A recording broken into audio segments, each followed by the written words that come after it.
again. Hello. Hi. Long time no see.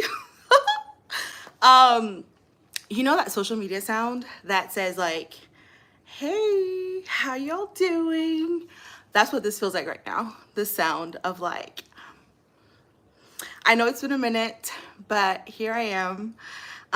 Thank you guys for your patience, for your grace in the process. If you're new to my page, hi, my name is Kemi. And oh, I actually have a new tagline, so let me practice saying it. My name is Kemi, and hi Jenny, welcome. My name is Kemi, and I am your bestie in Christ, here to empower you to grow in your faith and just thrive in every single season of your life by putting God first in every season of your life. And so I make content all over the place, but I'm trying to be more consistent. I've been focusing on a newsletter right now, which if you're not part of the newsletter fam, what you doing? I'm gonna leave the information down below for you to subscribe to that. But I've been prioritizing the newsletter, Pinterest, the blog, and now YouTube. So slowly but surely trying to find my flow, being consistent. But yeah, life has been lifing. And I remember the Lord being like, Kemi, life will always life. And so if you're trying to wait until there is no storms happening and everything is, going smoothly, yeah, that's not always gonna be the case. So you just gotta learn to show up in the midst of lifing. So hi. What else? So I'm gonna be looking to the side because I have like my little notes right here. And so I'm trying to like look at them and then come back, look at them and come back. Also, editing on YouTube, listen, that's been the main thing that's been like pulling me back. So I'm so glad that just going live, I don't have to worry about that. So hopefully that helps with the consistency thing. But yeah, also shout out Jenny. Look, Loki, I want to give her props because she has a ministry called Gracefully Jenny, a beautiful ministry. Again, also designed to empower you in your faith and to grow in your faith. And if you're, again, part of the newsletter, they get everything. You heard that I was speaking on a panel about the power of the secret place, which is funny enough, kind of related to the topic of tonight's life. And she organized the event. It was so beautiful. And so many people like just got practical advice on how to be consistent and just tap into their secret place. And so shout out Jenny Dorless in the chat. But yeah, wanted to give her shout out. There's someone else coming, Miss Faith, who also has a beautiful ministry here on YouTube. It's called Walking with Faith. And she also talks about, just different day-to-day things about navigating life with God. And so check out Walking with Faith here on YouTube and just, get all your wisdom and encouragement, all the things.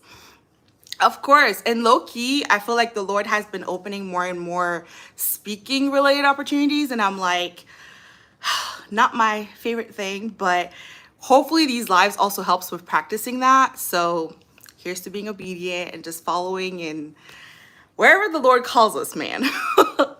But okay, so today I wanted to talk about struggling to spend time with God and just this whole idea about like just struggling to be consistent in your time with God. And oh my goodness, there's 17 people here. That's insane. Hello, hi. But yeah, I was hanging out with some friends, and one of them, who's someone who like I look up to, and she's an amazing woman of God, and she was talking about struggling with this cycle, right, of like being in and out of having moments where she's super consistent in her time with God, and then moments where she like even struggles to open up her Bible. And I remember being like, oh my God, like you're not alone. Like there's so many of us here who spoke up and were like, we struggle with that too. Like you're not alone. And it was funny because that day I had also like had a breakdown low-key with the Lord of being like, I'm a terrible daughter.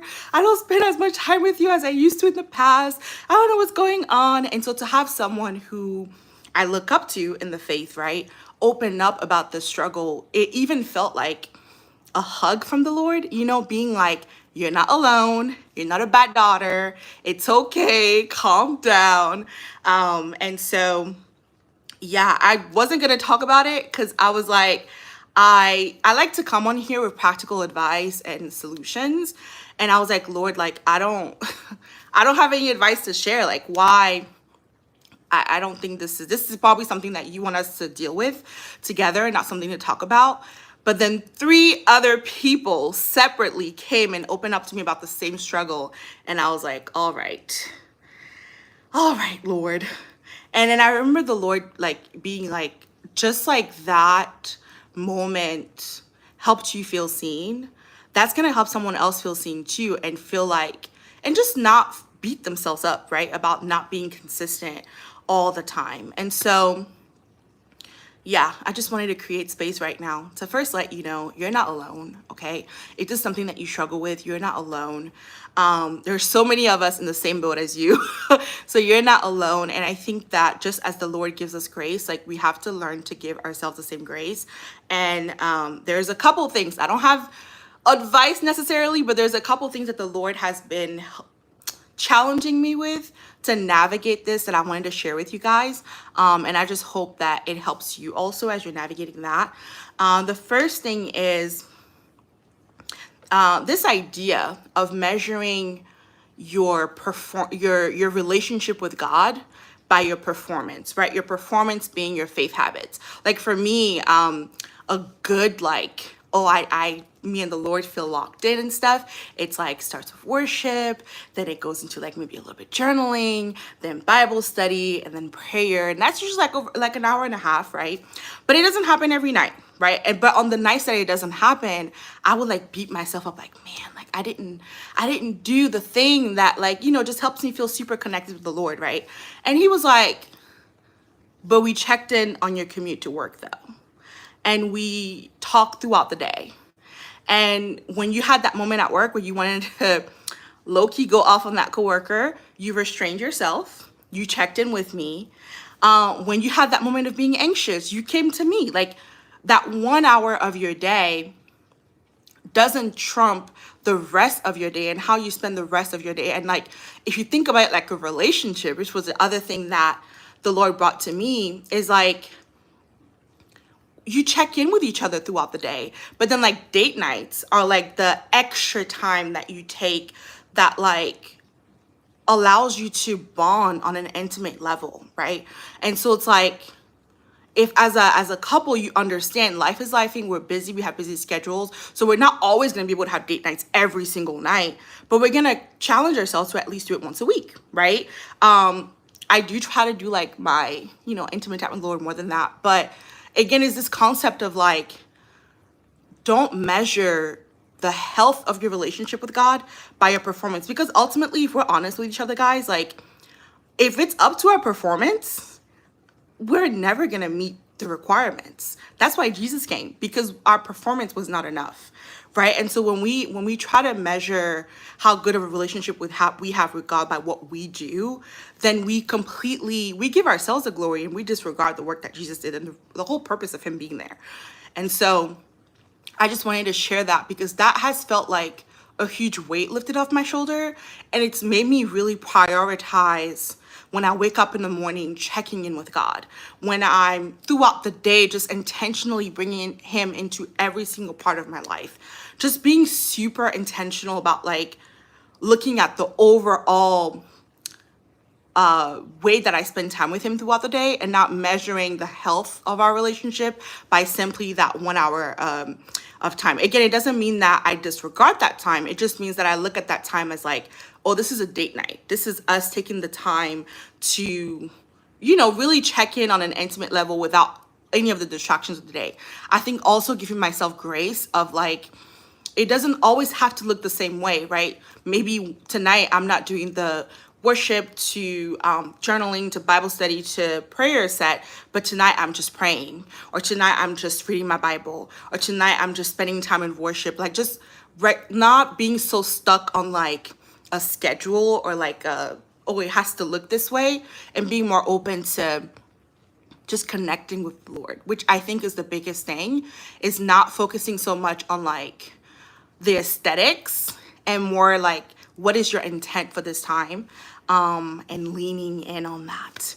I see Walking with Faith in the house. Hello, girl. Welcome. But yeah, so I just wanted to share that. I think that's it. This is not gonna be a long live because, but I have questions. So I asked the newsletter is gonna come up a lot. So again, if you're not in the newsletter, I don't know what you're doing. They sent in some questions, and so I'm gonna go through some of them and answer them here.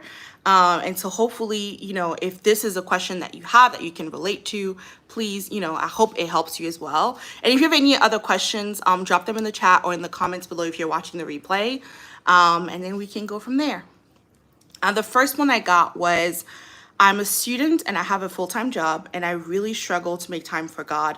How do I do better with that? The first thing that came up to me when I was reflecting on that question was habit stacking. So I read this book called Atomic Habits a long time ago. And one of the things that the book suggested as like something to do for a habit, that if you're trying to do a new habit that you're struggling to do consistently, try to stack it with something that you're already doing, right? So earlier I mentioned that my commute time is usually time that I spend with the Lord, right? So it's something that I'm already doing every day. And so now what I'm doing is adding an element of putting worship on while I'm driving to work. So then something that is a daily thing that I do then turns into time to commune with the Lord, right? And so try to think of different things in your day that you do that can allow you to invite him into every single areas of your life. Like there's another friend I have who talked about when she's cooking, right? She loves cooking. So when she's cooking, instead of putting on a show or something, she put on worship, put on a sermon, something just to connect with the Lord during that time. Jackie Hill Perry, I love Jackie Hill Perry. She was on one of the episodes of the Perrys.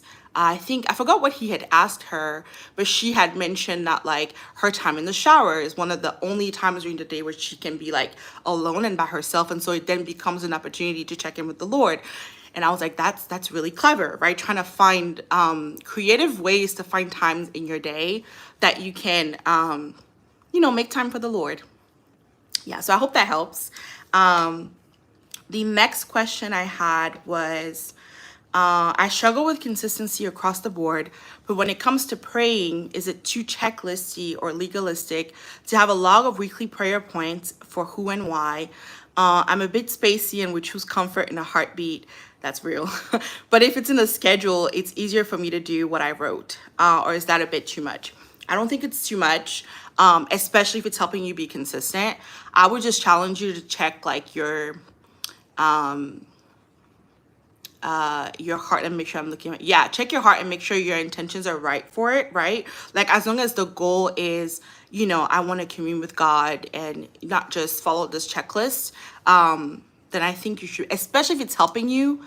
That's what matters. The other thing I would challenge you is to be careful that the enemy doesn't use that to like torment you. Like let's say for example you have a schedule and you miss a couple days in your schedule, right? I feel like sometimes those thoughts of you're a bad daughter, you're a bad Christian, you're a bad this, for like missing your quote unquote checklist, that's the enemy tormenting you and trying to make you like guilt trip you into, just second guessing your relationship with God, when it's like, no, like that's one part of your day, right? And so I think that goes back into the whole idea of like measuring your relationship with him by your performance. So yeah, it's good, but just be mindful of that becoming a ground that the enemy uses to mess with your head. And also just be open anytime you go into prayer with like the Lord wanting you to pray about something else. Like I serve on the prayer team at my church, and sometimes I'll come with like a list of prayer points that I want to pray on, and then I stop praying and then the prayer looks completely different than what I thought we were going to pray about. So yeah, I think it's just be open to whatever the Lord is trying to do in you, and don't be too attached to your checklist. If it's helping you be consistent, use it. Just be careful that it doesn't become like ground for the enemy to mess with your head. The next question was, I know we're supposed to declare things that aren't as though they are. So when declaring peace in your mind and healing in your body, is it unbelief if I pray specifically for it during a period of time? Or if I ever stop, is that unbelief? Because I know God heard me before I even said a word. Amen. He did.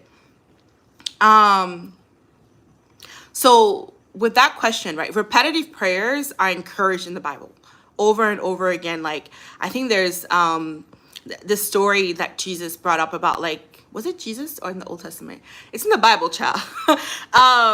And this lady just kept praying or going to a judge about the request over and over and over again. And eventually the judge was like, you know what, you coming here too much. Just here, have your request.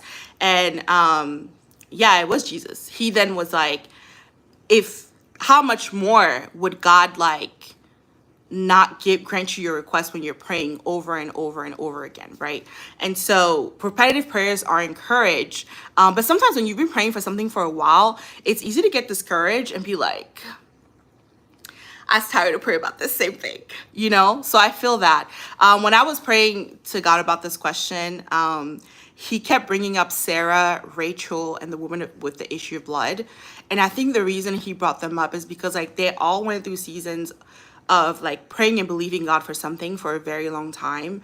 And, you know, I felt the Lord tell me like during that period, there were probably times where they didn't pray about Sarah for her son and Rachel also for a child and the woman of the issue with the issue of blood healing, right? So that doesn't mean that he stopped hearing them. And we know for a fact that Sarah stopped believing at one point, right? And yet that didn't make God be like, well, no blessing for you because you stopped praying, right? And so I feel like it's not like one prayer is enough. Multiple prayers is even good. But regardless, God hears us. And so your one prayer is effective. Your one prayer is good enough. He heard that one prayer, right? And so lean into that. And it again makes me think of this idea of measuring your performance with like how worthy you are of God's blessings and grace and mercy. And he's like, I love you because of my character, because of who I am, because of me and just the way that I am. Like it has nothing to do with us, right? He is good regardless of our performance. He's faithless regardless of our performance. And so it's like, we don't, you praying repetitively is not like what's going to get you the blessing. It's him just being a good father. That's going to be the thing that makes him bless you. And so leaning into that and his character and his goodness, I think is, you know, just more important than like holding on to the fact that it's the repetitive prayers that get the blessing. So I hope that helps. Those are the main questions that came through, you guys. I would love to say that I didn't prep a closing, but I would love to say that Bible study will resume, and maybe it will. But I will say that more impromptu lives and just us coming on here and chatting about different topics will be a thing. Checking in and talking about the different things that the Lord places on my heart to share with you guys. If you have any other questions, comments, anything, feel free to drop them in the chat, in the comments, anywhere. Thank you guys for joining. For those who were able to join, I'm thankful for you guys. I am grateful for you guys. Y'all are amazing. And I'm grateful for you guys. Oh, stop it. Stop it. Stop it. Stop it. Oh, walking with faith. You're so kind. I love you. But yeah, I don't know if you missed the intro, but we were talking about your amazing ministry on your YouTube channel. Yeah, and how the people need to be there to hear all the wisdom and the advice that you have to share, because you're an amazing woman of God with a lot of wisdom to share. And I'm so proud of your obedience and your consistency and the ways in which you've just been showing up, man. Showing up. Same with Jenny Dorless, who's also in the chat. y'all are just amazing, right? I want to be like you guys when I grow up. Just be consistent and obedient no matter what. Whole time, I'm like Mr. Jonah. It's so funny. I used to read the story of Jonah and be like, how silly of him, thinking he could hide from God and just not do what God was calling him to do and go do his own thing. And the Lord was like, you think you're that much different? And I was like, Lord, what are you saying? Not me. No, but you guys' obedience and consistency is so inspiring. And so want to be like you guys when I grow up. Thank you for coming. I don't know when I'll see you next. Join the newsletter so you know when I'll see you next. Yeah, I'll put it in the chat. The newsletter will always know first, so make sure you check in, and join the tribe. But yeah, thank you guys for coming. Bye. Have a great Friday, an amazing weekend. And yeah.